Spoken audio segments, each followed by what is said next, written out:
Hey everybody, it's Steve from thegolfingdads.com, and we are out today at ChampionsGate Country Club here in Central Florida. ChampionsGate Resort has home to two courses, the International and the National, and then behind that is ChampionsGate Country Club. It is the residence course. One of the cool things they do here, if you buy a home in here, all of your golf is included for free, which is awesome. We're out here going to review the golf course today. We're out here on the first fairway. Here's Steve playing his shot into the first green here. Our buddy Steve is playing. We'll watch this and then we'll get out there and show you the rest of the golf course. All right. Okay, so we're out here on the second hole at ChampionsGate Country Club, and as you can see, it's a par 3. It's a really short, it's a good par 3.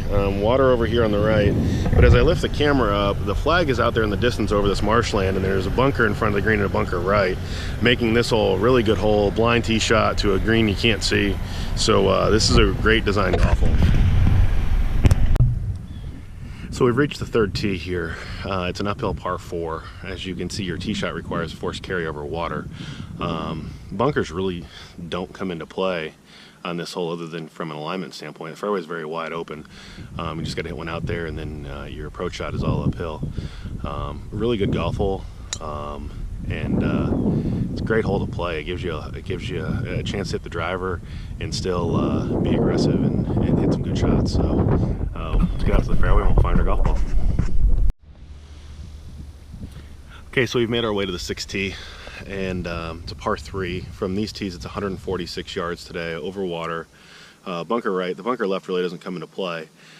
Just more of a framing bunker, and flags down front today, which does bring that water short into play. Elevated green, really good golf hole, another great design golf hole out here. We've already hit our shots. We're gonna go up and see if we can make some birdies. We've made our way out to the 8th fairway, and it's a pretty short hole. There's a bunker right, bunkers left, but your approach shot here is it's a relatively flat green, but there's water left that comes into play in your approach shot if they put that flag over on the left-hand side. If they move the flag further to the right, that right bunker comes into play, and where that flag is today, it's kind of middle back, and that brings that back bunker into play, which you want no part of being in. Today it's playing downwind, so if you're not playing out of the rough, if you're not playing out of the fairway rather, if you're playing out of the rough, you can catch a flyer and get in that back bunker really easily. Okay, so we made our way to the 9th tee here at ChampionsGate Country Club, and as you can see, there's some tall marsh grass here in front of us. It's a par 5, kind of dogleg right off the tee. It is reachable for the longer hitters in 2. It's playing downwind today. The bunker straight out is a good aiming point if you hit a cut, and it's a really good golf hole. This is the start of back-to-back par 5s. The 10th hole is also a par 5 that plays uphill, but we'll hit our tee shots here. We'll get out to the fairway and we'll show you what the approach shot in 9 looks like if you go for it in 2. So we've made our way out here to the 9th fairway after hitting our tee shots, and as you can see, doing some construction here. They're building a new pro shop, a new cart barn for them. But this is your approach shot into 9 from 230 yards after a really good drive, and really accessible hole, a really accessible green, and you can get home in 2 on here. So it's a good risk reward par 5. So as promised, we have come to the 10th tee, and it's another par 5, uphill par 5. This one's a whole lot harder to get home in 2 on.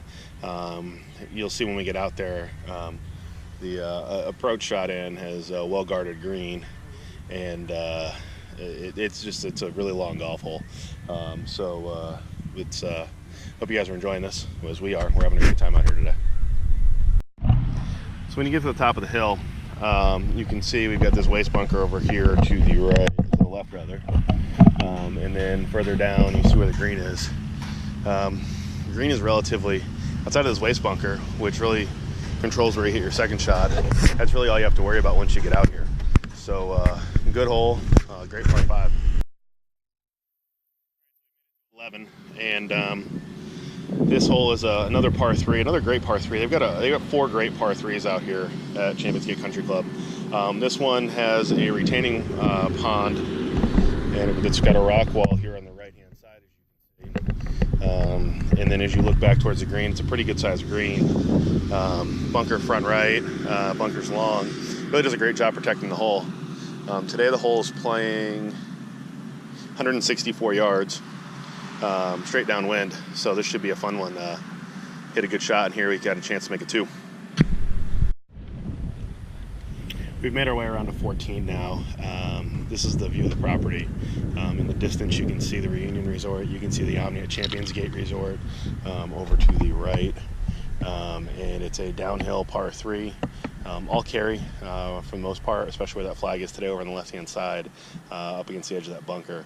So it's going to require a great golf shot to hit in there today to make a 3. This is the last of the par 3s out here, but it's another good one. The par 3s out here, they did a great job designing it.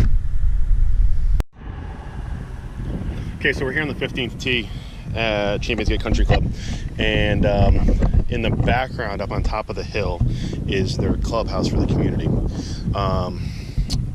This hole, it's a great short par 4. From these tees it's 310 yards, from the back tees it's 330. It plays downhill with some bunkers out there to a small green that's well protected. The big hitters can try and knock it on this green, especially downwind, but you've got to carry it all the way there and hit it over railroad ties in front of the green with some water. So you got to hit a great shot in order to get there. So just a good short par 4, drivable, and a lot of fun. Okay, we made it to the final hole here. It's a downhill par 5. Your second shot, if you want to go for the green in 2, you have to play over water. There's a lot of sand out there. Looks like a lot more than it really is. Once you get down there, you'll actually realize there's less sand out there than what it looks like. But you got to hit some good golf shots here. Today it's playing into the wind, so you can be a little more aggressive off the tee. But it's a great finishing hole and a great way to end a good round of golf. So we're out here in the fairway. We got 200 yards in, 190 yards to carry the bunker, and back into the wind. So again, if you go for this green in 2, you got to hit a great shot over that bunker. So this is an awesome finishing hole.